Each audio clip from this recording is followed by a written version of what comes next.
This is part 2 of the Fuji group ride. If you're new here, then welcome to the channel. I'm Kimono Rider, and today I rode my motorbike for about 13 hours in Yukata around Fuji-san with some bike buddies.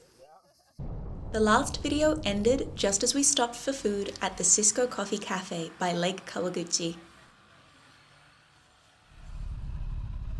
I backed out at the gravel driveway with the classic waddle, and we're moving again.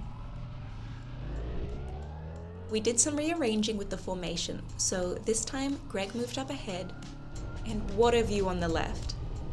That's Lake Kawaguchi, one of the Fujigoko, or Fuji 5 lakes. But we're not stopping here because we have more places to be today. It's already noon and we haven't even reached Mt Fuji yet.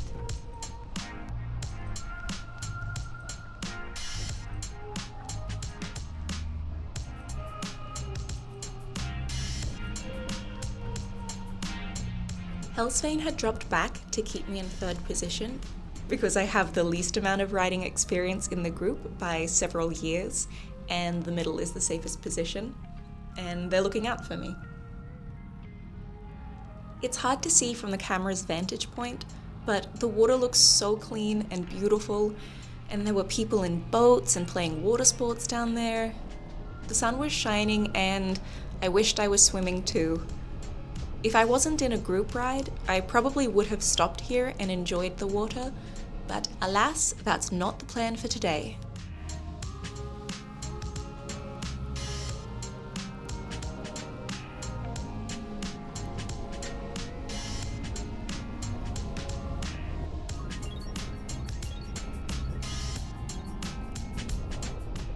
That's Fuji-san just over my shoulder, topped with clouds.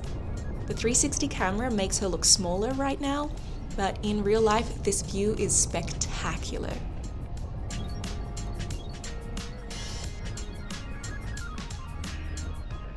I'm torn between wanting to keep up and zoom in the corners, and wanting to slow down and look at the view.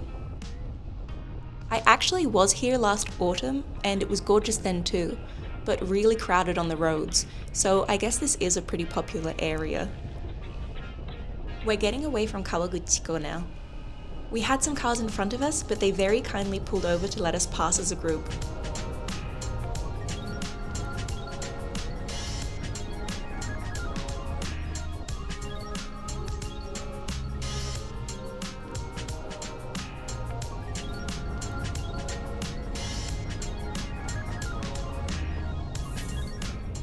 Now we have some more lake views again, another of the Fuji 5. And this time we have some proper twisties too.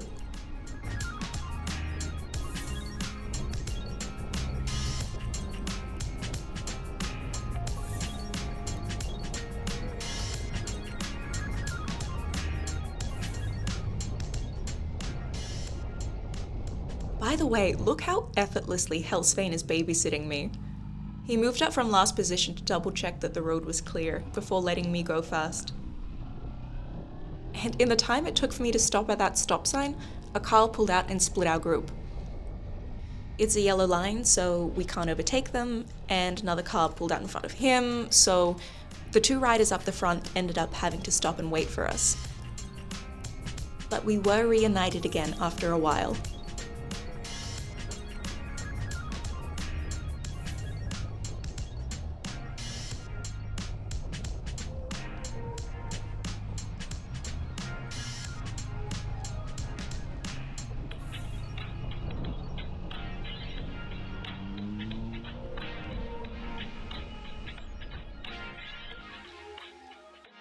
We stopped at a konbini when we realized that nobody was actually using GPS, but look at this guy in the white car.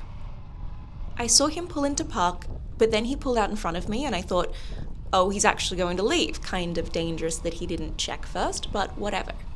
But then he stopped and started just backing up.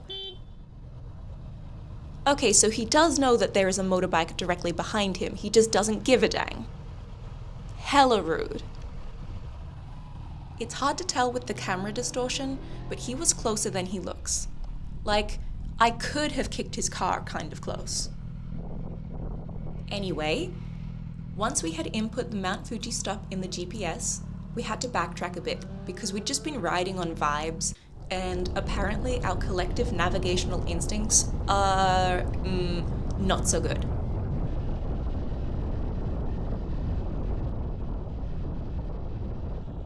Now I can definitely see that we're heading towards Fuji. She's visible right in front of us.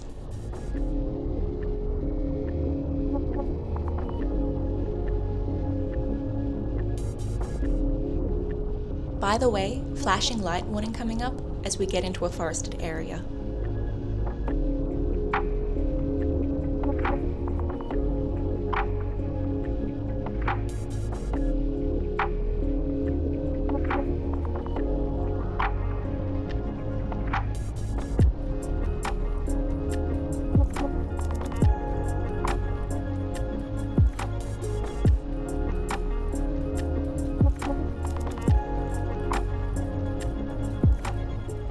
As we were climbing the foot of Mount Fuji, the temperature was getting cooler and we made it into the cloud line, which meant that we started driving through fog.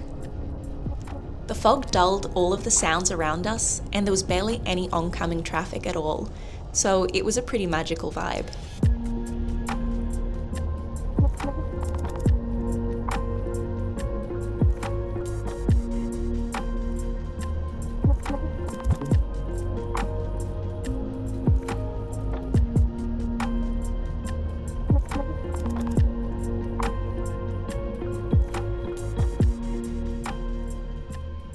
We were planning to continue up to the 5th station, but there was a stop implemented here and we had to turn around.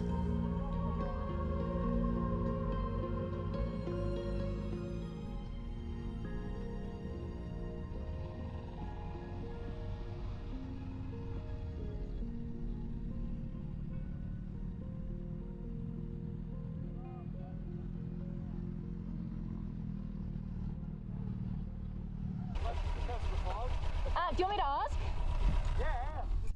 I asked the attendant about it, and he informed me that although public vehicles were still allowed, private vehicles weren't allowed to pass until September 10th, and he recommended that we could go to a parking area further down and take a bus up.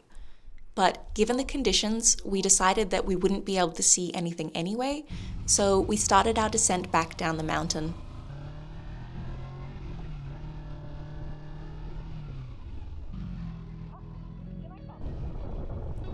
Just as suddenly as we had entered the mist, it was clear from here on out. Suddenly we were back enjoying a sunny summer's day, riding through the forests and the countryside.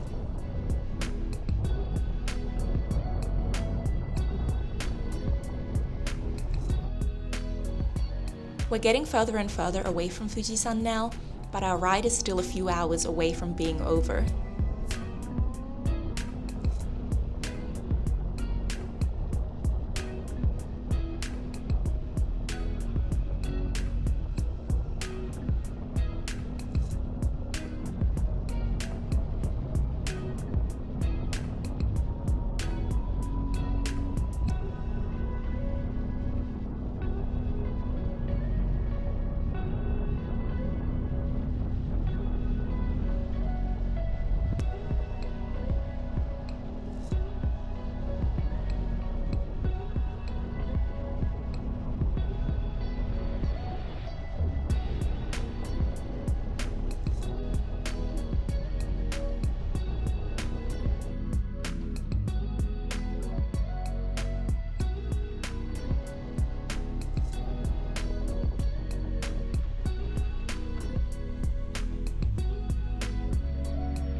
We had our first gas stop to make sure that everyone had enough to safely get home. I filled up too, although my fuel economy is so good that despite some lower gear use on the twisties, I haven't even gone through half a tank yet. Let's go! We watched the cars streaming out of the Fuji Speedway for a bit, including a surprising number of K cars, and we joked about how fun it would be to have a K car race there. I say joked, but it seriously would be so much fun to race a K car, don't you think? Obviously, I'm a big fan of playing with lower powered vehicles. Give me a bunch of mini-sized kiddie bikes and full racing leathers and I'd have the time of my life.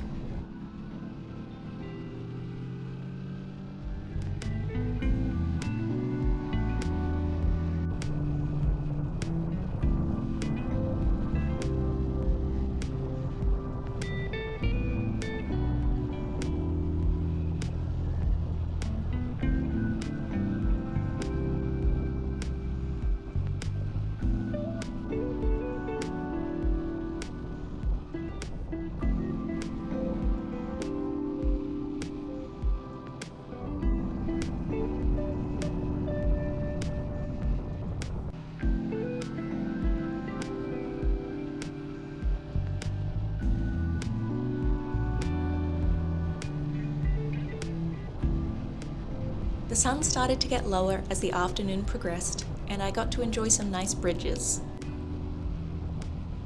I never used to be interested in bridges or overpasses, but after experiencing the ones from Tokyo through Yamanashi and Kanagawa prefectures, I started getting so much joy from seeing them, and it's never stopped since then.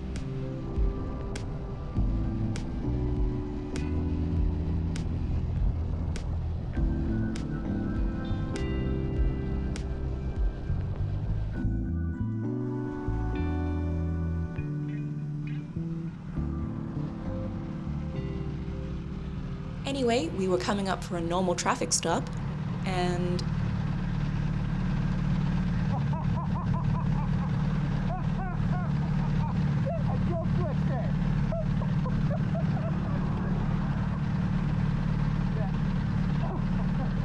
I've never been kill switched before. I got so flustered.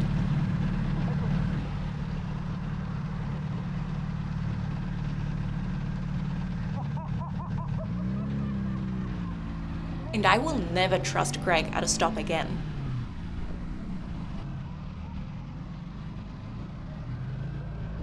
Then it was time for another break, so we pulled into this konbini, had a stretch, and worked out the route home.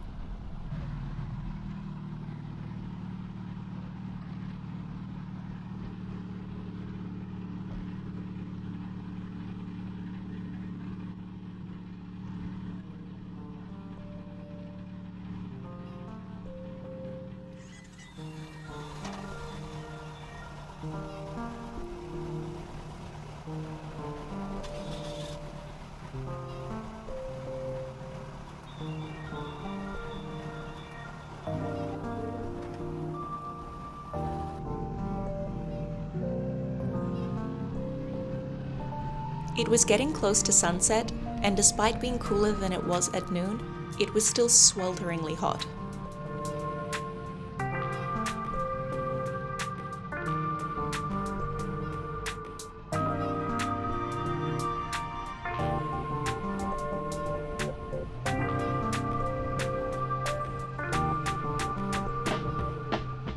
Because of where the camera is mounted, you can't see, but for quite a while there was a car driving way too close behind me.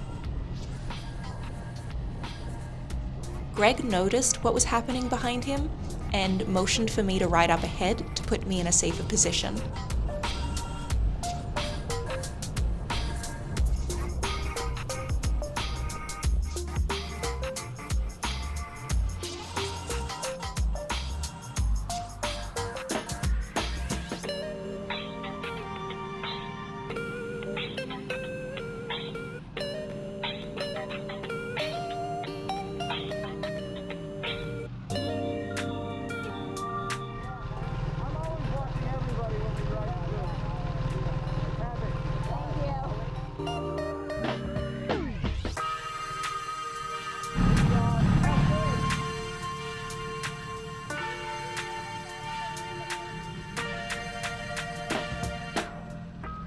I just want to say that I am incredibly grateful for how Greg looked out for me.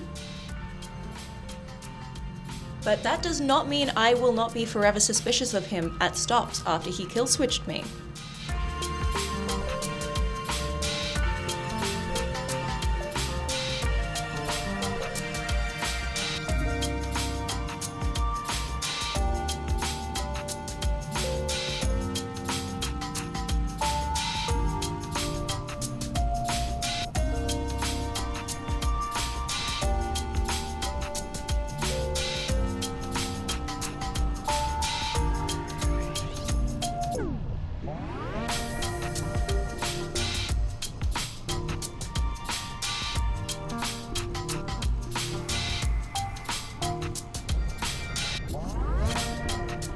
The sun was starting to set now, and it was definitely golden hour. The light hitting the grass and the trees made it look like it was absolutely glowing.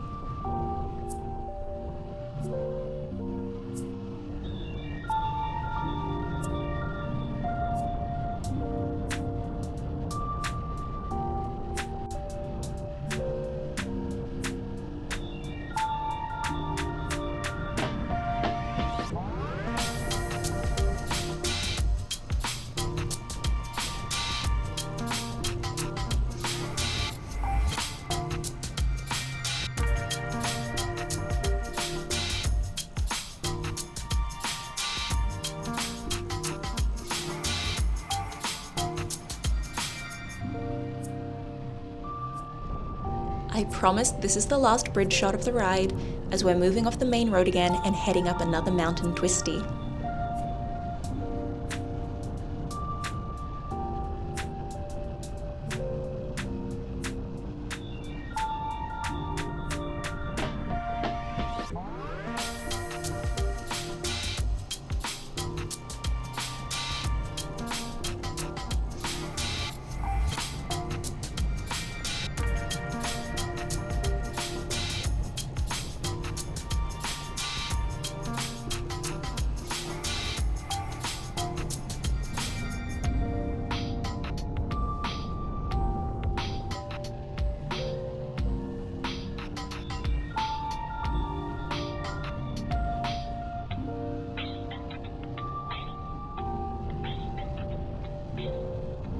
Suddenly, the guys were stopping up ahead, and I'm glad they did because they found the perfect viewpoint to watch the sunset at Nanohanadai picnic site.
We headed back to the mountain road again with the 250s in the lead.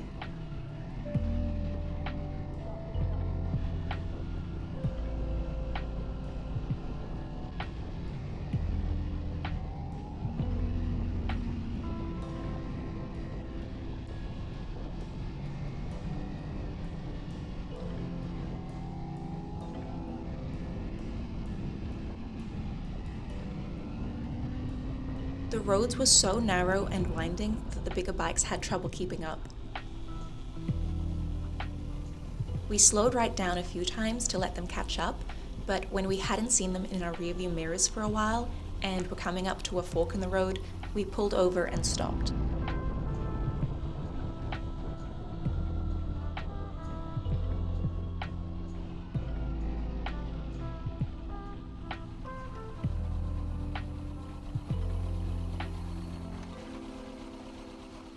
Those big bikes aren't quite so fast now, are they?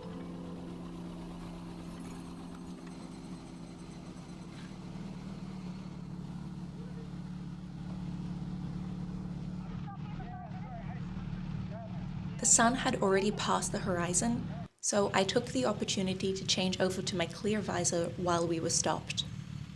We rode the remainder of this mountain road in the dark, and then we had another few hours of nighttime driving home.